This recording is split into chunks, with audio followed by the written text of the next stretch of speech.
नमस्कार प्रिय दर्शकों, एक बार और आपका स्वागत है।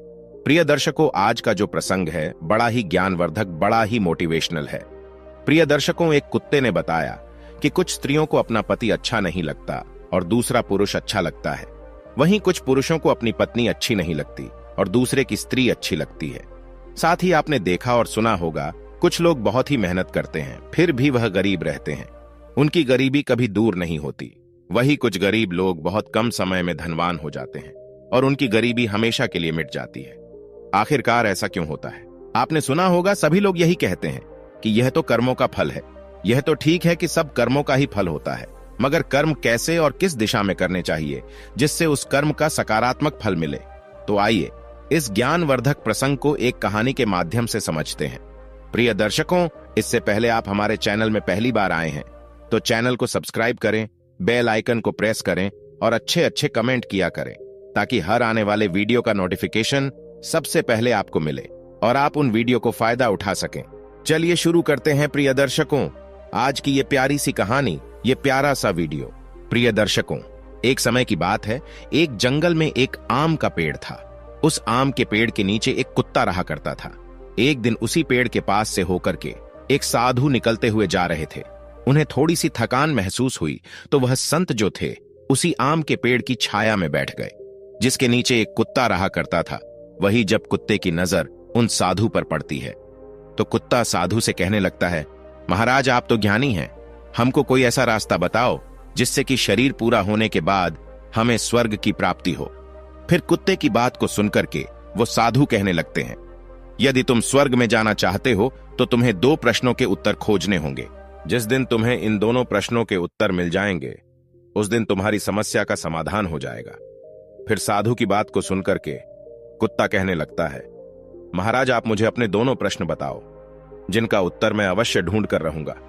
फिर साधु कहता है, हे कुत्ते, मेरा पहला प्रश्न है, भगवान को किस प्रकार भोग लगाने से भिखारी भी राजा बन जाता है?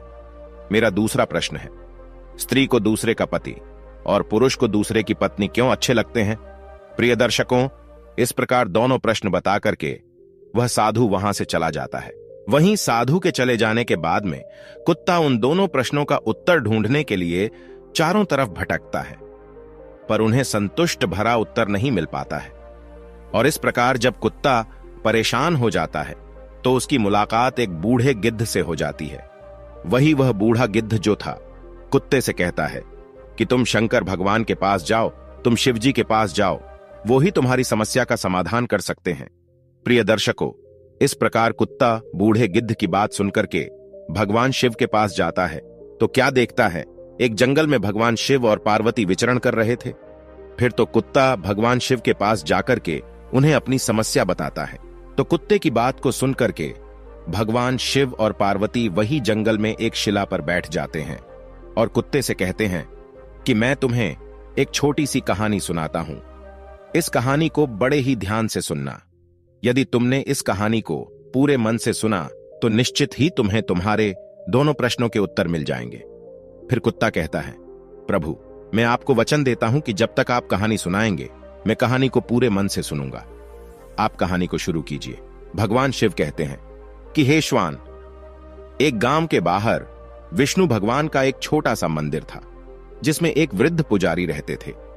एक दिन एक गरीब मां अपने नन्हे से बालक को मंदिर के द्वार पर छोड़कर चली गई। बहुत खोजने पर भी पुजारी को बालक के परिवार का कुछ भी पता नहीं चला। जब गांव का भी कोई व्यक्ति उस बालक का लालन पालन करने को तैयार नहीं हुआ तो पुजारी ने विष्णु भगवान की इच्छा समझ करके उस बच्चे को अपने पास रख लिया और उस बच्चे का नाम चंदन रख दिया। वहीं गांव के श्रद्धालु भक्तों से जो कुछ भी प्राप्त होता था उसी से भगवान विष्णु का और पुजारी का और उस बालक चंदन का गुजारा चलता था। और यदि किसी दिन भोग कम भी पड़ जाता था तो पुजारी जो था भगवान को भोग लगा करके और स्वयं और उस बालक को गंगाजल पिला करके केवल सो जाते थे। वहीं धीरे धीरे चंदन बड़ा होने लगा और अब वह पुजारी के कामों में हाथ बटाने लगा। वृद्ध पुजारी के थके हारे हाथों को अब कुछ आराम मिलने लगा। इसीलिए पुजारी ने अब चंदन को मंदिर की सफाई, भगवान विष्णु की पूजा और उनको भोग लगाने और उनकी आरती करने की विधि अच्छी प्रकार से समझा दी और स्वयं पुजारी जो थे भगवान विष्णु के नाम जप और संकीर्तन में अपना समय व्यतीत करने लगे। वहीं एक दिन भगवान विष्णु के मंगलकारी नाम का जप करते हुए उन पुजारी के प्राण छूट गए। अब पुजारी की मृत्यु हो जाने के बाद में वह चंदन नामक बालक जो था, उसका संसार में भगवान विष्णु के अलावा कोई दूसरा सहारा नहीं रहा, क्योंकि उस बच्चे को पुजारी ने ही पाला था। वही पुजारी ने मरने से पहले उस चंदन को 3 बातें बताई थीं। पहली बात, हमेशा विष्णु भगवान को ताजी गर्म रसोई का ही भोग लगाना। दूसरी बात, भगवान को भोग लगाए बिना स्वयं कुछ भी नहीं खाना। तीसरी बात, भगवान विष्णु पर विश्वास रखकर कभी भी किसी भी वस्तु का संग्रह नहीं करना, बासी भोजन का भी नहीं। वहीं उस चंदन नामक व्यक्ति को पुजारी की तीनों बातें ठीक से याद थीं और वह चंदन उन तीनों ही बातों का बड़े ही ध्यान से पालन करता था। यदि कोई भक्त पहले से बना भोजन या मिठाई मंदिर में दे जाता तो बालक चंदन जो था उसे गरीबों में बांट देता था। बड़ी ताजी रसोई बनाकर ही भगवान विष्णु को भोग लगाता था। उसके बाद ही स्वयं प्रसाद ग्रहण करता था और यदि फिर भी बच जाता था तो उसे बांट देता था। भगवान शिव कहते हैं कि हे तोते, यदि रसोई बनाने को सामग्री नहीं होती थी तो भगवान विष्णु और वो बालक चंदन दोनों गंगाजल पीकर ही रह जाते थे। एक दिन बरसात का मौसम आया और 3-4 दिन तक मूसलाधार बरसात होने से मंदिर में एक भी भक्त नहीं आया। वहीं चंदन अपने विष्णु भगवान को गंगा का ही भोग लगाता रहा और उसे ही पीकर स्वयं भी समय गुजारता रहा। उधर भगवान विष्णु उस बालक चंदन की भक्ति और सहन शक्ति की परीक्षा लेते रहे, किंतु आखिर में अपने भक्त बालक को भूख से तड़पते देख करके भगवान विष्णु से रहा नहीं गया और विष्णु जो थे, सेठ के नौकर का रूप धर करके हाथ में भोजन सामग्री की पोटली लेकर के बरसात में भीगते हुए मंदिर के द्वार पर जा पहुंचे। और इस प्रकार विष्णु ने मंदिर पर आवाज लगा करके उस चंदन को बुलाया और उसके हाथ में पोटली देते हुए कहा, यह कच्चा राशन सीधे के रूप में सेठ जी ने तुम्हारे पास भेजा है। इसे रसोई बनाओ, भोग लगाओ और स्वयं भी प्रसाद पाओ। मैं कल फिर आऊंगा। वहीं चंदन भगत ने आशीर्वाद देकर के और सूखी गीली लकड़ियों के धुएं में गर्म रसोई बना करके भगवान विष्णु को भोग लगाया। फिर पूरे बरसात के मौसम में भगवान विष्णु नौकर के भेष में चंदन भगत को सीधा देने के लिए आते रहे और स्वयं भी गर्मा गर्म रसोई का भोग पाते रहे। भगवान शिव कहते हैं कि हे श्वान, एक दिन चंदन भगत ने सोचा कि सेठ जी को सीधा भेजते हुए 4 महीने हो चले हैं, किंतु वे स्वयं कभी भी मंदिर में भगवान विष्णु का प्रसाद ग्रहण करने नहीं आए। फिर अगले दिन भगवान विष्णु नौकर के वेश में जब सीधे की पोटली देने आए तो चंदन भगत ने उनसे कहा, अरे भाई, तुम्हारे सेठ जी इतने बड़े धर्मात्मा हैं कि रोजाना तुम्हारे हाथों से सीधा भिजवा देते हैं और कभी भी स्वयं मंदिर में प्रसाद लेने के लिए नहीं आते। इस कारण से मेरा हृदय अत्यंत दुखी हो रहा है। तुम अपने सेठ जी से कहना कि कल वो भी मंदिर में प्रसाद ग्रहण करने के लिए अवश्य पधारें। वहीं चंदन भगत की बात को सुनकर के भगवान विष्णु चौंक कर घबरा उठे और बोले, अरे पुजारी जी, सेठ जी मेरे द्वारा आपको सीधा भेजते हैं। आप इससे भगवान को भी भोग लगा लेते हैं और स्वयं भी प्रसाद पाते हैं। फिर सेठ जी को बीच में बुलाने की क्या जरूरत है? जैसा चल रहा है वैसा ही चलने दीजिए। भगवान शिव कहते हैं कि हे श्वान। फिर वह चंदन कहने लगा, ऐसे कैसे चलने दूं? आपके धर्मात्मा सेठ जी इतने दिनों से सीधा भेज रहे हैं, क्या मैं उन्हें भगवान का प्रसाद देने का अपना कर्तव्य भी पूरा ना करूं? मैं किसी का उधार खाने वाला नहीं हूं। अपने सेठ जी से कह देना, यदि कल वो भगवान विष्णु का प्रसाद ग्रहण करने के लिए नहीं आए तो मैं उनका सीधा लेना बंद कर दूंगा। फिर तो नौकर बने विष्णु भगवान अपने चंदन भगत की अकड़ को देख करके एकदम से कांप उठे और यह सोच करके मन ही मन में हंसे कि वाह बेटा, आज तो लेने वाला ही देने वाले पर धौंस दिखा रहा है। लेकिन सरल हृदय भक्त के मनोभाव पर रीझ करके भगवान विष्णु बोले, ठीक है पुजारी जी, कल सेठ जी मंदिर में प्रसाद ग्रहण करने जरूर पधारेंगे। वहीं दूसरे दिन बड़े सवेरे ही भगवान विष्णु नौकर के भेष में दूध और बहुत सारी भोजन सामग्री लेकर के मंदिर पहुंच गए। वहीं चंदन चौंकते हुए बोला, भाई, आज इतना सारा सीधा किस लिए लेकर आए हैं? तो नौकर बने विष्णु भगवान बोले, पुजारी जी, क्या आप भूल गए? आज आपने सेठ जी को प्रसाद के लिए बुलाया है, इसलिए आप छक करके रसोई बनाइए और विष्णु भगवान को भोग लगाइए। वही नौकर बने विष्णु भगवान कहने लगे, हे चंदन भगत, ये तो बता दीजिए कि सेठ जी को किस समय आना है। तो चंदन ने प्रसन्न होकर के नौकर बने विष्णु भगवान को सेठ के आने का समय बता दिया। अब उधर तो चंदन भगत रसोई तैयार करता है और इधर भगवान विष्णु जो थे अपने चंदन भगत की इच्छा पूरी करने के लिए सेठ का रूप धारण करने लगते हैं। इधर अपने स्वामी को एक प्यारे भक्त के यहां पर जाने जाने का समाचार सुनकर के माता लक्ष्मी भी भला कैसे पीछे रहती। वह भी विष्णु भगवान की आज्ञा को पाकर के सेठानी का रूप धारण करने में जुट गई। विष्णु भगवान ने एक मखमल का सुंदर कुर्ता धारण किया और ऊपर से एक सुंदर रंग बिरंगी पगड़ी बांध ली और अपने पैरों में रेशमी जूतियां धारण कर ली। और इधर लक्ष्मी ने अपने पतिदेव के नगर में बनी हुई सुंदर बनारसी साड़ी निकालकर पहनी, जिसका रंग सेठ बने विष्णु के कुर्ते से मेल खा रहा था। लक्ष्मी ने सोने चांदी हीरे के जगमगाते हुए आभूषण धारण कर लिए, पैरों में सुंदर चरण पादुकाएं पहन ली। इधर लक्ष्मी और विष्णु ने जब एक दूसरे को सेठ सेठानी के वेश में देखा तो वह चकित होकर एक दूसरे को निहारते ही रह गए, क्योंकि दोनों एक दूसरे को देख देख करके निहाल हुए जा रहे थे। इससे पहले उन्होंने कभी एक दूसरे का ऐसा सुंदर रूप नहीं देखा था। भगवान शिव कहते हैं कि हे श्वान, जब भगवान विष्णु और लक्ष्मी सेठ सेठानी का रूप धारण करके अपने भक्त के यहां दावत उड़ाने चले तो ऋषि मुनि, देवता देवांगना आदि भी उन्हें देख करके ठगे से रह गए। वही सेठ बने भगवान विष्णु अपने हाथ में ली हुई छड़ी को अदा से घुमाते हुए पृथ्वी पर टेकते हुए चल रहे थे और उनके पीछे पीछे बगल में परस दबाए अपनी चरण पादुका से टक टक और पायलों की छन छन की मधुर ध्वनि करती हुई लक्ष्मी मां सेठानी बनी हुई चली जा रही थी। इधर चंदन भगत आज सुबह से ही सेठ जी के स्वागत में भांति भांति के पकवान बनाने में जुटा था। अपने भगवान विष्णु का भोग तो वह चलते फिरते बना लेता था, किंतु आज उसे कई महीनों से भगवान को भोग लगाने के लिए सीधा भेजने वाले सेठ जी को भगवत प्रसाद देना था। इसलिए उस चंदन भगत ने रसोई बनाने में अपनी सारी पाक कला झोंक डाली थी, जिससे जो भी व्यंजन बने वह सुंदर और स्वादिष्ट हो। वहीं सेठ जी के द्वारा भेजे हुए चावल धोकर के चंदन भगत ने खीर बनाई, उसे धीमी आंच पर पका करके गाढ़ा किया और उसमें सेठ जी के द्वारा भेजे हुए पिस्ते, बादाम, केसर, चिलगोजे और किशमिश डाले। वहीं मिर्च और अदरक को कूट करके उसे बाजरा, बेसन और गेहूं के आटे में भर भर करके मोटे मोटे मिर्चे टिक्कर बनाई। रसोई बना करके चंदन भगत पुनः स्नान करने चला गया ताकि स्वच्छ वस्त्र पहन करके भगवान विष्णु को भोग लगा सके और उसके बाद में सेठ जी को उनका प्रसाद पवा सके। भगवान शिव कहते हैं, हे श्वान, जब चंदन भगत स्नान करके लौटा तो क्या देखा, सेठ जी प्रसाद ग्रहण करने के लिए स्वयं तो आए ही है, संग में अपनी सेठानी को भी लाए हैं। वही चंदन ने झट से दोनों से राम राम की, उन्हें आसन देकर बिठाया और बोला, मैं भी भगवान विष्णु को भोग लगाकर आता हूं, फिर आपको प्रसाद परोसूंगा।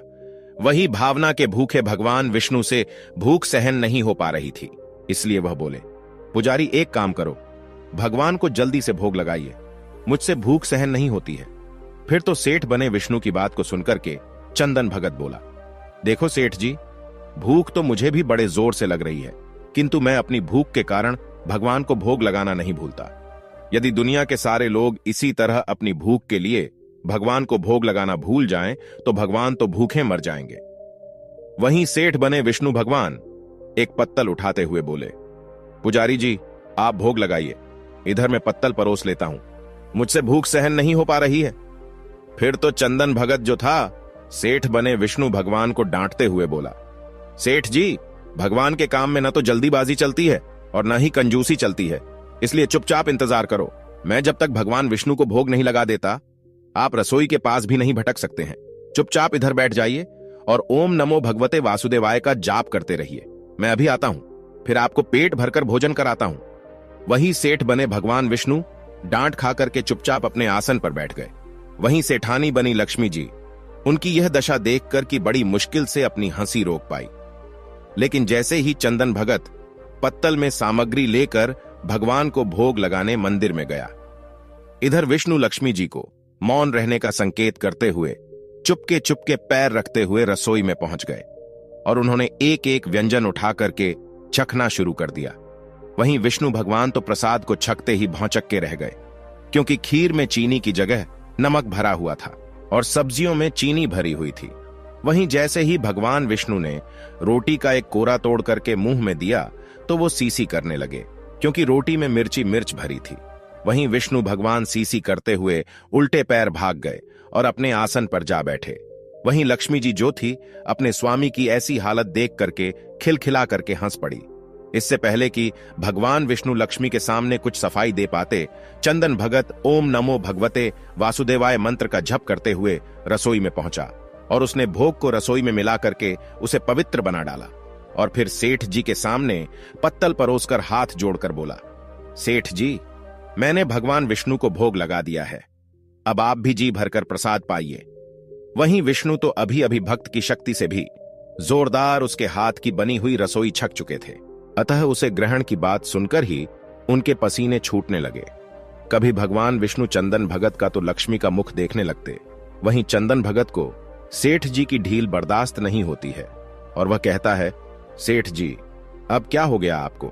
अभी अभी तो आप इतने उतावले हो रहे थे, आपको बहुत तेज भूख लग रही थी, पर अब आप खाने में इतनी देरी क्यों कर रहे हैं? आप जल्दी से प्रसाद ग्रहण करो, तभी तो माता जी भी प्रसाद ग्रहण करेंगी और उसके बाद में फिर मैं प्रसाद पाऊंगा। वहीं चंदन भगत की ललकार को सुनकर के विष्णु भगवान ने चुपचाप खीर का कुल्हड़ उठाया और सारी नमकीन खीर गट गट पी गए। कुल्हड़ खाली होने की देर थी कि चंदन ने उसे झट से भर दिया। अपने प्रिय भक्त के हाथों परोसे हुए भोग में भगवान को आज दुगना स्वाद आने लगा। चंदन परोसता गया और भगवान विष्णु पीते गए। वहीं जगत माता लक्ष्मी भक्त और भगवान दोनों के प्रेम को देख करके मंत्रमुग्ध होती रहीं। अब सारी रसोई समाप्त हो गई तो भगवान ने एक जोर की डकार ली।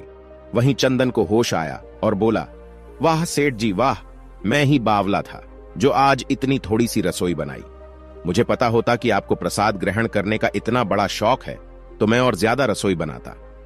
वहीं भगवान विष्णु अपने पेट पर हाथ फेरते हुए सेठानी बने लक्ष्मी की ओर मुस्कुराकर देखते हुए बोले, पुजारी जी, मैं इतना रोज खाना कहां खाता हूं, किंतु आज प्रसाद इतना स्वादिष्ट बना था कि अपने पर बस ही नहीं रहा और खाता चला गया।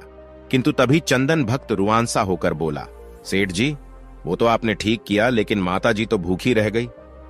रसोई तो आपने सारी साफ कर दी। फिर तो ममतामयी लक्ष्मी पर चंदन की उदासी देख करके रहा नहीं गया।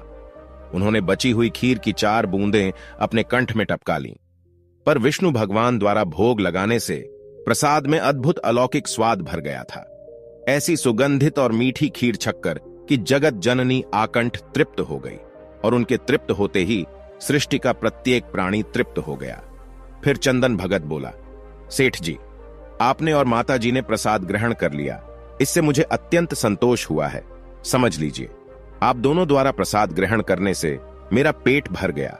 मेरी तो वैसे भी महीने में 4-4 एकादशी हो जाती हैं, किंतु मैं भी एक दाना ले ही लेता हूं, जिससे कि विष्णु भगवान के प्रसाद का अनादर ना हो।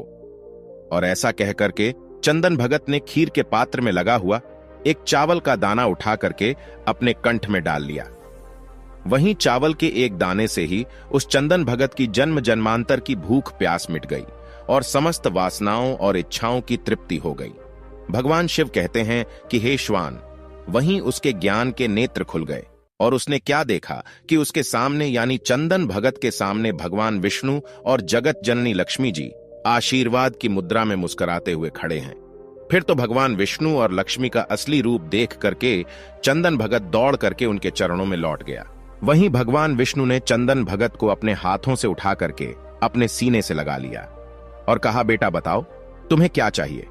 मैं तुम्हारी भक्ति से बहुत ही प्रसन्न हूं, जो इस प्रकार से भगवान को भोग लगाते हैं, सच्ची निष्ठा के साथ में उन पर आस्था रखते हैं, उनके जन्म जन्मांतर के पाप दूर हो जाते हैं और उनकी गरीबी हमेशा के लिए दूर हो जाती है।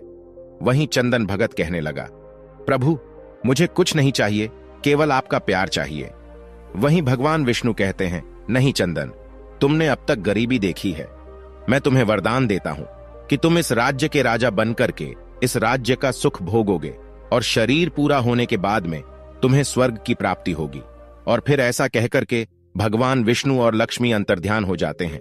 वही गरीब चंदन जो था, भगवान को नित्य नियम से भोग लगा करके स्वयं भोजन करता था, जिसका उसे फल मिला कि वह भिखारी से राजा बना। भगवान शिव कहते हैं कि हे श्वान, उसी विष्णु भगवान के मंदिर के पास में एक किसान अपनी पत्नी के साथ में एक झोपड़ी बनाकर रहता था और मंदिर में जो भी स्त्री या पुरुष पूजा के लिए आते जाते थे, वह किसान मंदिर पर आने वाली स्त्रियों को घूर घूर कर देखता रहता था और अपनी दृष्टि गलत रखता था। वहीं उस किसान की पत्नी मंदिर पर आने वाले पुरुषों को घूर घूर कर देखती रहती थी। अब समय इस प्रकार से धीरे धीरे गुजरता गया। एक दिन एक ठग कहीं से घूमता हुआ उस किसान की झोपड़ी से होकर गुजरा तो किसान की पत्नी की नजर उस ठग पर पड़ गई। वहीं ठग जो था दिखने में किसान से ज्यादा हष्ट पुष्ट और सुंदर था। देखते ही देखते वो किसान की पत्नी उस ठग को अपना दिल दे बैठी। वहीं मौका पाकर के किसान की पत्नी ने उस ठग से कहा, मैं तुम्हें बहुत पसंद करने लगी हूं, तुम मुझे अपने साथ ले चलो। भगवान शिव कहते हैं कि हे श्वान। फिर उस किसान की पत्नी की बात सुनकर के वो ठग राजी हो गया और किसान की पत्नी से कहा, तुम्हें घर में जितना भी धन माल मिले चुपचाप निकाल कर ले आओ, फिर हम दोनों यहां से कहीं दूर चल के सुख का जीवन जिएंगे। वहीं वह किसान की पत्नी घर में घुसती है और जितना भी धन चुरा सकती थी उतना ले करके उस ठग के पास आ जाती है और फिर वह ठग उस किसान की पत्नी को लेकर के गांव से दूर निकल जाता है। वही थोड़ी देर के बाद में एक ठगनी उसी किसान की झोपड़ी से होकर गुजरती है। फिर उस किसान की नजर उस ठगनी पर पड़ती है। वही ठगनी किसान की पत्नी से बहुत ज्यादा सुंदर थी, इसलिए किसान उस ठगनी को अपना दिल दे बैठा और मौका पाकर के उस ठगनी से कहता है, मैंने तुम्हें जब से देखा है मुझे कुछ भी अच्छा नहीं लग रहा है, मैं तुमसे प्यार करने लगा हूं। फिर ठगनी ने कहा, तो क्या चाहते हैं? फिर किसान ने कहा, हम तुम कहीं दूर चल करके एक साथ सुखपूर्वक रहेंगे। भगवान शिव कहते हैं कि हे श्वान। इस प्रकार उस किसान की बात सुनकर के वह ठगनी तैयार हो गई। फिर वह किसान जो भी धन माल उसके पास था उस सबको लेकर के उस ठगनी के साथ में गांव से दूर निकल जाता है। वहीं कुछ समय चलने के बाद में वह किसान की पत्नी और वह ठग, उधर किसान और ठगनी, इन सभी को चलते चलते एक नदी मिल जाती है। वहीं नदी के एक स्थान पर वो किसान की पत्नी और ठग बैठ जाते हैं और नदी के दूसरे दूर स्थान पर वो किसान और ठगनी बैठ जाते हैं। वहीं न तो किसान को अपनी पत्नी के बारे में पता है कि वह ठग के साथ चली गई है, ना ही किसान की पत्नी को किसान के बारे में पता है कि वह ठगनी के साथ चला गया है। भगवान शिव कहते हैं कि हे श्वान। नदी पर पहुंचने के बाद में वह ठग किसान की पत्नी से कहता है कि तुम यह गहना मुझे दे दो, मैं पहले इस गहने को नदी के पार रखा आऊं, फिर तुम्हें नदी पार कराऊंगा। वहीं ठग की बातों में आकर के किसान की पत्नी धन उस ठग को दे देती है। वहीं वह ठग जो था धन माल लेकर के उस किसान की पत्नी को उसी नदी में ढकेल देता है और धन माल लेकर के वहां से चला जाता है। वहीं दूसरी तरफ ठगनी जो थी उस किसान से माल लेकर के उस किसान को नदी में धोखे से ढकेल देती है और माल लेकर के दूर चली जाती है। भगवान शिव कहते हैं कि हे श्वान। इस प्रकार वह किसान और उसकी पत्नी नदी में डूबते उछलते हुए एक स्थान पर मिल जाते हैं और फिर दोनों को अपनी अपनी गलती पर बड़ा पछतावा होता है। वहीं उस नदी के आसपास उन दोनों को बचाने वाला कोई नहीं होता है और इस प्रकार किसान और उसकी पत्नी की नदी में डूबकर मौत हो जाती है। अंत में भगवान शिव कहते हैं कि हे श्वान, जो अपने का नहीं हुआ वह किसी और का नहीं हो सकता है। अब तुम अपने पहले प्रश्न का उत्तर सुनो। तुम्हारा पहला प्रश्न था कि भगवान को किस प्रकार भोग लगाने से भिखारी भी राजा बन जाता है। तो समझ लो, जिस प्रकार इस कहानी में एक गरीब चंदन ने विष्णु लक्ष्मी का भोग लगाया और सेवा की, उसी प्रकार जो भी इंसान गरीब चंदन की तरह सच्चे मन से पूरी आस्था के साथ में नियमानुसार भगवान का भोग लगाता है, वह भगवान की कृपा से निश्चित राजा बन जाता है। जिस प्रकार से वह गरीब चंदन एक राजा बन गया, इसलिए हर इंसान को रोजाना सच्चे मन से नियमानुसार भगवान का भोग रोजाना लगाना चाहिए। उसके बाद ही स्वयं भोजन ग्रहण करना चाहिए। यदि जो भी इंसान ऐसा करता है तो निश्चित ही लक्ष्मी की उस पर कृपा होती है और ऐसा व्यक्ति भिखारी होकर भी राजा बन जाता है। भगवान शिव आगे कहते हैं कि हे श्वान, अब तुम अपने दूसरे प्रश्न का उत्तर सुनो। तुम्हारा दूसरा प्रश्न था कि स्त्री को दूसरे का पति और पुरुष को दूसरे की पत्नी क्यों अच्छे लगते हैं। तो समझ लो, तो जो स्त्री या पुरुष चरित्रहीन होते हैं, ऐसे चरित्रहीन स्त्री या पुरुष को हमेशा दूसरे का पति या दूसरे की स्त्री अच्छे लगते हैं। जिस प्रकार से वो किसान और उसकी पत्नी दोनों ही चरित्रहीन थे। न किसान को अपनी पत्नी अच्छी लगती थी और न ही किसान की पत्नी को अपना पति किसान अच्छा लगता था। इसलिए उन्होंने चरित्रहीनता की, और जो चरित्रहीनता करते हैं उन्हें निश्चित एक दिन अपने कर्मों का भोग भोगना पड़ता है। इसी वजह से उस किसान और उसकी पत्नी की नदी में डूबकर मृत्यु हुई। पति पत्नी के बीच सच्चा प्रेम, वफादारी, सेवा, आत्मीयता, विश्वास तभी रह सकता है जब उनमें एक निष्ठा का व्रत हो। यदि कोई स्त्री अनेक पुरुषों से या कोई पुरुष अनेक स्त्रियों से गुप्त संबंध स्थापित करता है तो उसके शरीर में, रक्त में, मन में, मस्तिष्क में अनेक तत्व मिल जाने के कारण अस्थिरता, खींचतान, आकर्षण, विकर्षण के दौर चलने लगते हैं।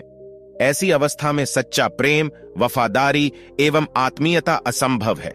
व्यभिचारी स्त्री पुरुषों का दाम्पत्य जीवन हमेशा कपट, धूर्तता, मायाचार और छल से भरा हुआ होता है।